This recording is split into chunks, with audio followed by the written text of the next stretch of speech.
반갑습니다. 1월 5일 수요일 큐티 스케치 시간입니다. 오늘 본문은 누가복음 1장 57절로 66절까지의 말씀입니다. 오늘 본문은 이렇게 시작합니다.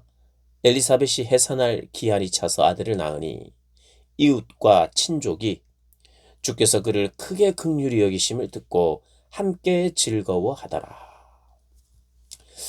오늘 본문은 엘리사벳이 이제 아들을 낳는 이야기입니다. 그리고 이름을 지어주는 그런 내용인데요. 친척들이 모였습니다. 이웃들이 모였어요. 축하하려고. 왜요? 노산인데 노산도 보통 노산이 아니에요. 정말 불가능한 나이. 근데 잉태를 했어요. 그것도 기적과 같은 일이에요. 아들을 낳았습니다. 얼마나 기쁘겠어요. 친족들도 왔어요. 그의 이름을 지으려고 합니다. 아버지의 이름을 따라서 사가랴라고 지으려고 하니까 안 된다고. 오늘 60절에 그 어머니가 대답하여 이르되 아니라 요한이라 할 것이라. 엘리사벳이 남편인 사가랴는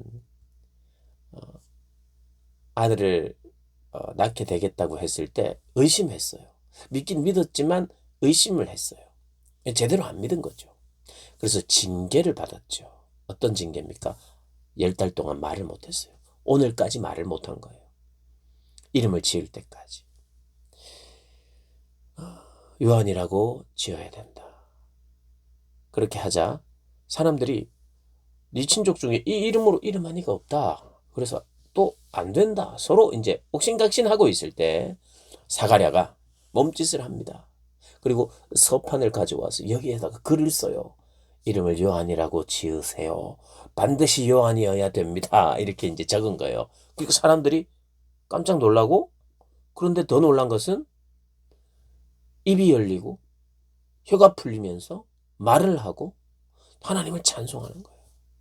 사람들이 그 광경을 목격하면서 어떤 마음이 들었느냐? 65절에 그 근처에 사는 자가 다 두려워했다. 이 모든 말이 온 유대 산골에 두루 퍼졌다. 무슨 말이에요? 아이가 탄생한 것도, 그리고 이 정말 불가능한 임신, 그런데 가능하게 하신 것과 더불어 이것이 하나님의 특별한 간섭이 있다. 그의 이름을 요한이라고 지으래. 요한은 하나님의 은혜라는 뜻인데 아버지에게 그렇게 지으라고 했고 벙어리가 되었다가 그렇게 짓기로 순종하자 입이 풀리면서 열리면서 말할 수 있게 되는 것을 보면서 두려움에 떨었어요. 왜? 거기 하나님이 특별히 임재해 계시고 하나님의 특별한 간섭이 있는 것을 느꼈기 때문이에요. 그래서 온 동네에 이게 다 퍼졌고 특별한 아이가 태어났다. 이 아이는요, 세례 요한은 태에서부터 성령으로 충만한 아이라고 그랬어요. 태에서부터 성령이 태에서만 충만했겠습니까? 태에서부터 충만해. 나와서도 충만하고.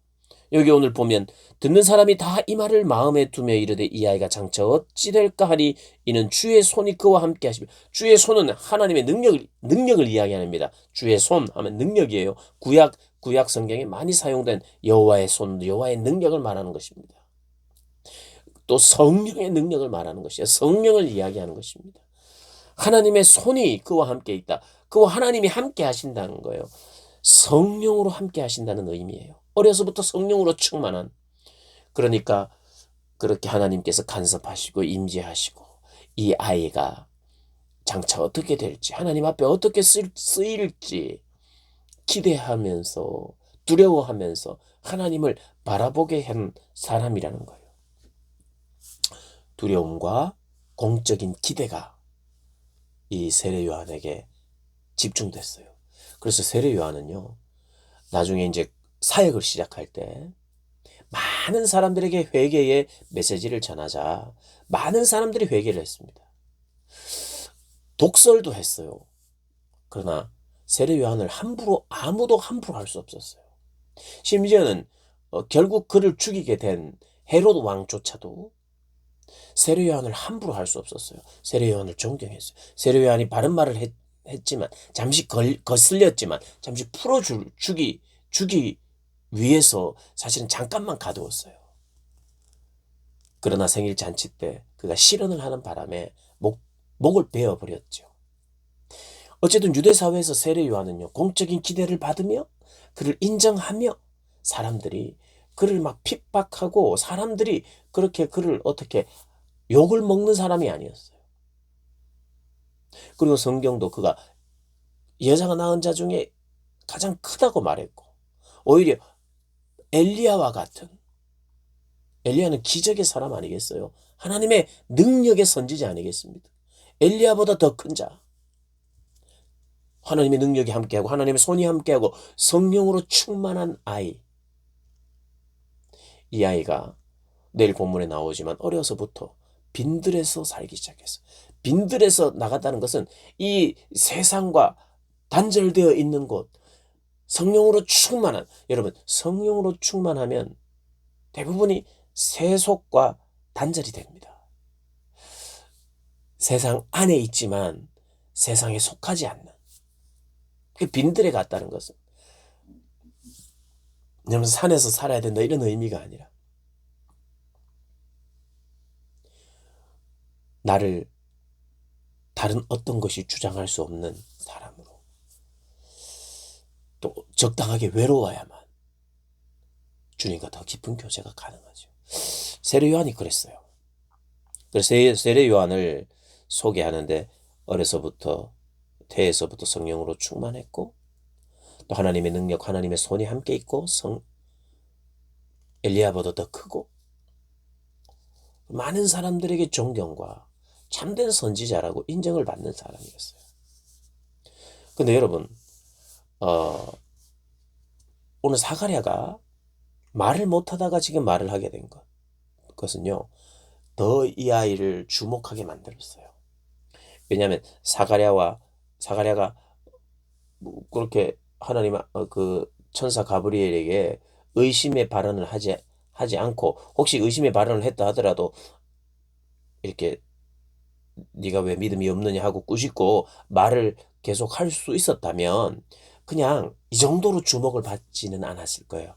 아, 늙은 나이에 이런 일도 있구나 하고 넘어갈 수도 있고, 그 둘 사이에서만 이게 그런 어떤 걸로 남을 수 있는데, 그가 말을 못하는 벙어리가 되었다가 10달 동안 신기하게도 요한이라고 이름을 짓자 말을 하게 되는 것을 보면서 주변의 많은 사람들이 이 집안을 주목하게 됐고 이 아이를 주목하게 만들었어요. 과연 이 아이가 무엇을 할지, 어떤 하나님이 쓰시는 사람이 될지 주목했단 말이에요. 그래서 그가 주목하고 기대한 만큼 역할을 합니다. 역할을 해요. 그런데 엘리야보다 더 강력한 선지자라고 할 수 있는 선지자가 특별히 어떤 기적을 베풀지는 않아요. 죽은 사람을 살렸다든지, 기름이 없는 집에다가 기름을 부어서 막 넘치도록 했다든지, 이런 기적의 선지자는 아니었어요. 그 성경도 소개하지도 않아요. 있었는지 없었는지 정확하게 말은 못하지만, 그러나 성경이 강조하는 것은요, 이 세례 요한은 엘리야보다 더 능력의 사람이고 어려서부터 성령으로 충만한 사람인데 그의 하나님의 손이 그와 함께 있는데 그가 한 가장 강력한 사역은 뭐냐면 회개의 사역을 했어요. 회개의 메시지를, 거친 언어예요. 회개를 선포했고 회개를 통해서 돌아오는 역사하는, 회개를 선포하고 실제로 사람들이 회개하고 세례를 받는 이 일들, 여러분 이게 가장 큰 사역이에요. 여러분 돌이 떡이 되는 것이나 보리떡 5개와 물고기 2마리로 수많은 사람들을 5,000명을 먹인 것도 큰 기적이지만, 그런 예수님의 기적도 있고 엘리야의 어떤 눈에 보이는 기적도 있겠지만, 이 세례 요한의 기적은 바로 회개하여 하나님께로 돌아오게 하는 거침없는 회개의 선포를 통하여 성령께서 함께 하심으로 말미암아, 주의 손이 함께 하심으로 말미암아 많은 사람들이 회개하고 돌아오게 하는 사역을 감당했던 사람이에요. 여러분, 우리가 하나님 앞에 능력을 받는다는 거, 여러분 어떤 능력을 받고 싶습니까? 성령으로 충만해서 어떤 사역을 하기를 원하세요? 제자들의 모든 성령으로 충만하게 돼서 했던 모든 사역, 핵심, 세례 요한의 사역의 핵심, 성령의 권능으로 하게 됐던 핵심은 뭐예요? 회개의 복음을 전하자. 회개하고 돌아오는 역사가 일어나는. 그게 바로 생명의 역사예요. 생명의 역사. 죽은 영혼들이 살아나는 역사. 그 일을 하는데 때로는 사도들 안에 제자들에게 전도 여행을 하는 동안, 사도 바울이 전도 여행을 하는 동안 병 낫는 일도 있고 귀신이 떠나가는 일도 있었지만 결국에는 회개하고 돌아오게 하는 일, 그것이 여러분 가장 큰 사역이에요. 가장 큰 자예요. 하나님이 사용하시는 가장 큰 손, 큰 자 무엇입니까? 회개하여 돌아오게 하는 사역, 회개의 복음을 전하는 사역. 여러분, 우리는 그것이 가장 큰 기적인 줄 알아야 됩니다. 그리고 그 기적이 일어나기를 위하여 기도해야 돼요. 믿음으로요. 아무리 내가 생각해도, 상식적으로 생각해도 복음을 듣고 변하지 않을 것 같은데, 기도하고 복음을 전하고 회개해야 된다는 것에 대해서 사랑하는 마음으로 이야기할 때 거기에 성령이 함께 하시고 하나님의 손이 함께 하시고 능력으로 함께 하셔서 회개하고 하나님의 품에 돌아오게 하는 그 일을 하나님이 가장 큰 사역으로 보고 계시고 그 사역을 우리가 하기를 원하세요. 그런 면에서 우리에게도 이 성령의 충만함을 받기를 원하세요. 그걸 사모해야 되죠. 우리를 그런 사역으로 부르셨어요. 성령을 통해서. 세례 요한이 그런 사람이었습니다.